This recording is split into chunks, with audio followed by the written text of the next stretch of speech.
Hello అండి, అందరికీ నమస్కారం. ఈరోజు మనం కామవరపు వెంకట నాగేంద్ర ప్రసాద్ గారు రచించిన మీరే మా ఆదర్శం అనే ఓ చక్కటి కథను విందాం. ఇక కథలోకి వెళ్దాం. ఈ 5,000 నీ దగ్గర ఉంచు, రేపు ఆఫీస్కి వెళ్ళేటప్పుడు ఇద్దు గాని అన్నాడు శంకరం. ఎవరివి అని అడిగింది శంకరం భార్య నీలిమ. మా ఆఫీసర్ గారివి. ఏం డబ్బులు? ఏదో పని చేసి పెట్టినందుకు ఇచ్చారు. అవి నువ్వు తీసుకోవడం ఏమిటి? సర్లే, ఎవరైనా డైరెక్ట్గా తీసుకుంటారా ఏమిటి? మధ్యలో నమ్మకస్తులుండాలి.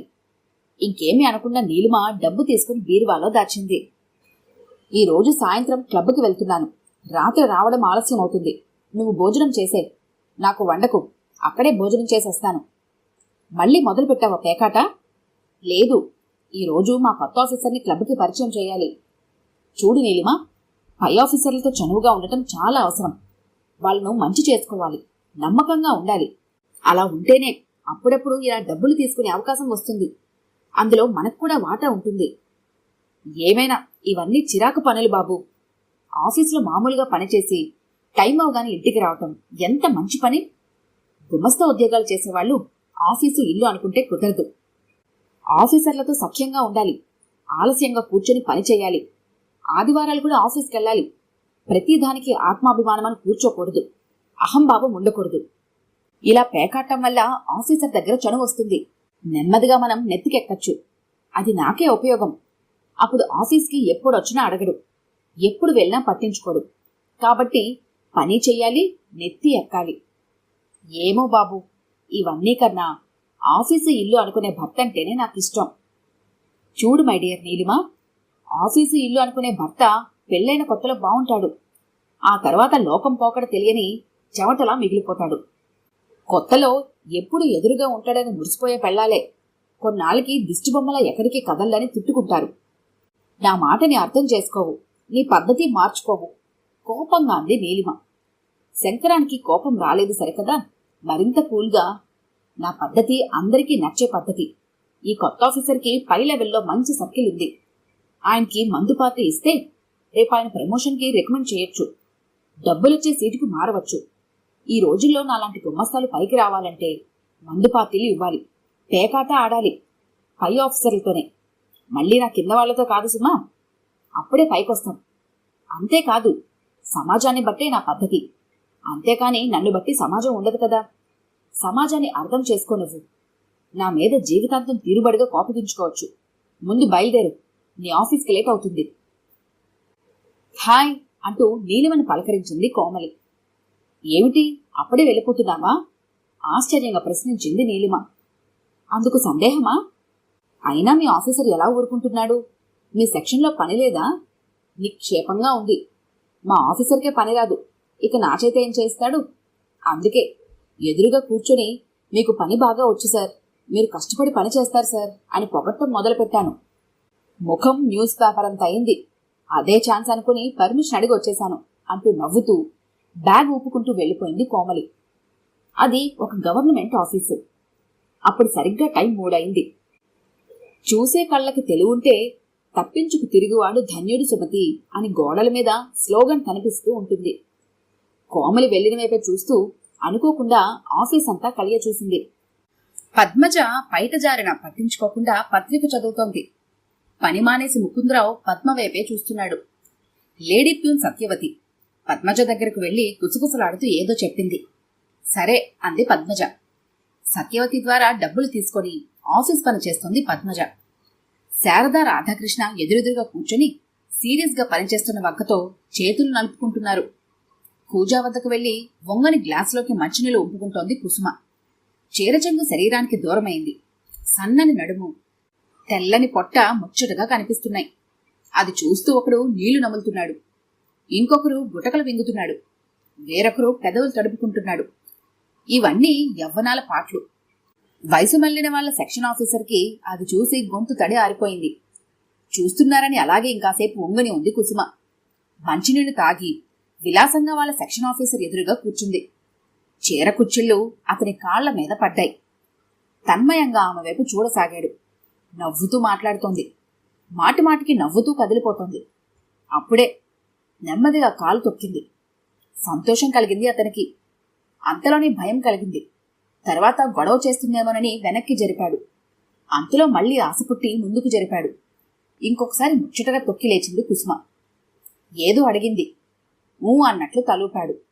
బాత్రూమ్ వైపుకి వెళ్తున్నట్లు వెళ్లి అటువైపు నుంచి నెమ్మదిగా లిఫ్ట్ వైపు జారుకుంది. చదువుతున్న పుస్తకం పక్కన పడేసి ఒక ఫైల్ చేతపట్టుకుని వాళ్ల సెక్షన్ ఆఫీసర్ సూర్యనారాయణ దగ్గరకు చేరింది పద్మజ. పనిచేస్తూ అతని మాటలు వింటోంది. మధ్య మధ్యలో అతని వంక బోరగా చూస్తోంది, చిలిపుగా చూస్తోంది, ముచ్చటగా చూస్తోంది, మత్తుగా చూస్తోంది. పద్మజ ముఖం నిండా ఓ శృంగారపు వెలుగు. 10 సంవత్సరాలు ప్రేమించి పెళ్లి చేసుకున్న వాడిని కూడా అంత తన్మయంగా శోభన గదిలో చూడలేదు ఏ ఆడది. కొంతసేపటికి ఇద్దరూ వెళ్లిపోయారు. సాయంత్రం 4:30కి ఆఫీస్ ఇన్ఛార్జ్ నుండి పిలుపొచ్చింది నీలిమకి. కంగారుగా గదిలోకి వెళ్ళింది. ఆయన చెప్పిన పని చాలా ముఖ్యమైనది, తప్పనిసరి చేయవలసి వచ్చింది. ఆ పని కోమలి వదిలేసిన పని. ఆ పని అవుతూ ఉండగా కుసుమ వాళ్ళ సెక్షన్ ఆఫీసర్ వచ్చి బ్రతిమాలుతూ కాస్త సహాయం చేయమని అర్థించాడు. ఏమీ అనలేకపోయింది నీలిమ. సీటు కదలకుండా పనిచేస్తున్నందుకు ఆ చాకరీ అంత తనపై పడిందని అర్థమైంది. పని పూర్తయ్యేసరికి బాగా లేట్ అయింది. సిటీ బస్సు కోసం బస్ స్టాప్లో నిలబడింది. చాలా చిరాకుగా ఉంది. మనసు నిండా కోపం, బాధ, తన మీద తనకే జాలి, రకరకాల ఆలోచనలు చుట్టుముట్టాయి. ఈ చాకరీ తరచూ తన మీద పడుతోంది. అంతలో బస్సు వచ్చింది. యాంత్రికంగా ఇల్లు చేరింది. కాని ఒకటే ప్రశ్న, ఈ చాకరీ నుండి విముక్తి ఎలా విముక్తి పొందాలి? నిన్న రాత్రి మీ ఆయన పార్టీ ఇచ్చారటగా, మా వారు చెప్పారు అంది కోమలి. అవును, మీ వారికి మంచి ఇన్ఫ్లుయెన్స్ ఉంది. మీ వారితో పనేదో ఉందిట, సాయంత్రం మీ ఇంటికి వస్తాం, ఉండమని చెప్పు. నీలిమకి ఎదురుగా కుర్చీ లాక్కొని కూర్చుంది. ఏం పార్టీలో ఏమో గాని అస్సలు టైంకి ఇంటికి రారు. సరే, అవ్వాబువ్వా 2 కుదరవుగా. అదీ కాక అందరి వల్ల అవుతుందా? పై ఆఫీసర్లతో పరిచయం పెంచుకోవటం. కొందరికే ఆ టెక్నిక్ వంట పడుతుంది. ఎప్పుడు ఏదో ఒక పని పెట్టుకుని ఇంటి పట్టున ఉండరు. నాకెంత బోర్గా ఉంటుందో తెలుసా? అలా అనుకుంటే ఎలానే? ఇంట్లో కూర్చుంటే 10 మందిలో పేరొస్తుందా? అంతేకాదు, పేకాట క్లబ్లో పరిచయమైన వాళ్ళు, బార్లో పరిచయమైన వాళ్ళు, వీళ్లే తరువాత గొప్ప స్నేహితులే ఒకరికొకరు ఉపయోగపడతారు. మీ ఆయన చెబితే చాలా పనులు అవుతాయట. మా వారు నిన్న మీ ఆయన గురించి చాలా గొప్పగా చెప్పారు. నీలిమకి ఒళ్ళు పులకరించింది. తన భర్త శంకరాన్ని కోమలి పొగుడుతుంటే. తనకిష్టం లేని పద్ధతైనా శంకరం గొప్ప పేరు తెచ్చుకుంటున్నాడు.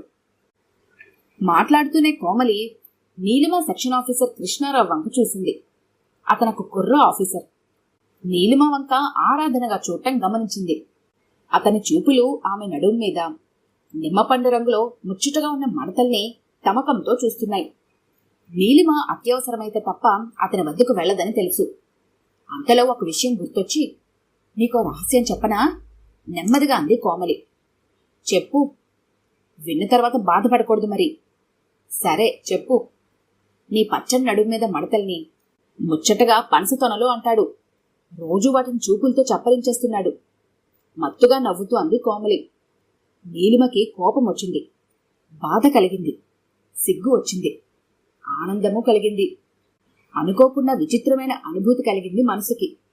వెంటనే తేరుకొని, సరే సాయంత్రం 6 గంటలకు రండి, ఎక్కడికి వెళ్లకుండా ఇంట్లో ఉండమని చెబుతాను. కోమలి తన సెక్షన్కి వెళ్ళిపోయింది. సాయంత్రం సరిగ్గా 6 గంటలకి కోమలి భర్త సుధాకర్తో వచ్చింది. సుధాకర్ శంకరం హాల్లో కూర్చున్నారు. నీలిమ కాఫీ ఇచ్చింది. వంటింట్లో డైనింగ్ టేబుల్ వద్ద కోమలి, నీలిమ కాఫీ తాగుతున్నారు. మన ఆఫీసులో కుసుమ సిగ్గుపడేలా బిహేవ్ చేస్తోంది కోమలి అంది నీలిమ. చలించే మనసు మగవాడికున్నంతకాలం ఆడదానిలో చపలత్వం అలాగే ఉంటుంది నీలిమ. ఇందులో ఆడదానిదే తప్పు అనడం పొరపాటు. కాఫీ సిప్ చేస్తూ అంది కోమలి. పద్మజ సూర్యనారాయణలు మరీ తెగించేశారు. ఆఫీస్ అని గాని చుట్టుప్రక్కల చూస్తున్నారని గాని కించిత్ కూడా బాధపడటం లేదు. ఒక్కటే నీలిమ, మగవాడి బుద్ధి పవిత్రంగా లేనప్పుడు ఆడదాని శీలం పవిత్రంగా ఎలా ఉంటుంది? ఈ రోజుల్లో ఎంతమంది మగవాళ్ళు ఆడదాన్ని నిర్మలంగా చూస్తున్నారు? సీరియస్గా ప్రశ్నించింది కోమలి. నిజమే, కాని జీవితం వాళ్ళ సంబంధాన్ని ఎన్నాళ్ళు కప్పిపుచ్చుతోంది, ఆపై ఇబ్బందుల్లో పడుతోందని బాధగా ఉంది కోమలి. బాధపడటం కాదు నీలిమ, ఇప్పుడు సమాజంలో స్త్రీ పురుషుడితో సమానంగా ఉండటమే కాదు, అన్ని వేళలా పక్కన నడుస్తోంది. అందువల్ల మగవాడికి తప్పనిసరైనవన్నీ ఆడదానికి తప్పనిసరి అవుతున్నాయి. ఒకప్పుడు ఆడవాళ్లు ఇలాంటి విషయాలకి సిగ్గుపడేవారు, బాధపడేవారు. కానీ ఇప్పుడు అలా కాదు. సమాధానం చెప్పవలసిన రోజులివి. అన్నీ సరే, ఆడదాని ప్రవర్తనకి, శీలానికి కొన్ని నియమాలు ఉన్నాయి కదా, అవి కూడా వదిలేస్తే ఎలా? వదిలేయడం కాదు, అవి మారుతూ ఉంటాయి. విలువలేనివి, కాలం దాటికి తట్టుకోలేనివి కాలగర్భంలో కలిసిపోతాయి. ఆడదాని శీలానికి నియమాలు ఉన్నట్లే మగవాడి ప్రవర్తనకి ఉండాలి కదా. మగవాడు ఉంచితేనే కదా ఆడదాని శీలానికి నియమాలు ఉండేది. నీలిమ ఏం మాట్లాడలేకపోయింది. శీలం అంటే శరీరం కాదు, శరీరంలో లేదు అనేది మనుషులు అర్థం చేసుకోవాలి. మనిషికి వ్యక్తిత్వం అంటే మానవత్వం, పరోపకారం, సేవా దృక్పథం, మంచితనం. ఈ వ్యక్తిత్వాన్ని బట్టి మగవాడి శీలాన్ని నిర్వచించినట్లే ఆడదాన్ని అలానే చూడాలి. ఆమె వ్యక్తిగత జీవితం, ప్రవర్తన శీలం కిందకి రావు అని అందరూ గ్రహించాలి. మారుతున్న కాలాన్ని బట్టే దాని అర్థం మారుతుంది, విలువ మారుతుంది. దాన్ని బట్టే స్త్రీలు ఉంటారు. అంతేగాని త్రేతాయుగం లాంటి నిర్వచనం తీసుకొచ్చి ఆడదాన్ని కొలవకూడదు. అవుననిపించింది నీలిమకి. అంతలో సుధాకర్ కోమలను పిలిచాడు. తరువాత ఇద్దరూ వెళ్ళిపోయారు. ఆ రాత్రంతా నీలిమకి నిద్ర పట్టలేదు. తను అనుమానం మనిషి, అందుకే అన్నింటిని భూతద్దంలో చూస్తుంది. మారిన సమాజాన్ని తను అర్థం చేసుకోలేదు. తమ వంట పట్టించుకోలేదు. తను మారలేదు. శీలం అనేది స్త్రీ పురుషులకిద్దరికీ సమానమే. ఇన్నాళ్ళు ఆడదాని శీలానికి ఒక నిర్వచనం, మగవాడి శీలానికి ఒక నిర్వచనం చెప్పారు. మగవాడి శీలానికి లేని నియమాలన్నీ ఆడదానికి తగిలించి బంధించారు. ఇప్పుడు ఆ విలువలేని నియమాలన్నీ కాలగర్భంలో కలిసిపోయాయి. తన భర్త శంకరానికి ఏవి తప్పు కాదు, తనకి అవే తప్పవు. పై ఆఫీసర్లతో చనువుగా ఉండటం తన భర్తకి ఎలా తప్పటం లేదు? తనకి మాత్రం అవి లేకుండా పోతాయా? మరి చెడ్డ పేరొస్తే? చనువు అనేదానికి చెడ్డర్థం ఎందుకు తీసుకోవాలి? అంతేకాదు, ఎవరి స్థాయిని బట్టి వాళ్ళు ఆలోచిస్తారు. ఒకళ్ళు ఉంది అంటే ఉండేది కాదు శీలం. 10 మంది లేదు అన్నా లేకుండా పోయేది కాదు. ఆడదాని శీలం 10 మంది నోళ్లలో లేదు, మనస్సాక్షిలో ఉంది. మరి 10 మంది మగవాళ్ల నోళ్లు తిన్నగా ఉంటాయా? ఉండవు. ఉండవంటే కుదరదు, ఉండి తీరాలి. కాకా పట్టే మగాళ్లున్నంతకాలం కాకా పట్టే ఆడవాళ్లు తయారవుతారు. తన భర్త శంకరం ఎలా ఉన్నాడో తను అలాగే ఉంటుంది. కాకాలు పడుతున్న మగవాడికి ఏ శీలం ఉందో అదే శీలం ఆడదానికి ఉంటుంది. పోయిందేముంది? రేపే కృష్ణారావుని లాలించి బుజ్జగించి తన దారిలోకి తెచ్చుకొని ఈ చాకరీ నుండి విముక్తి పొందాలి.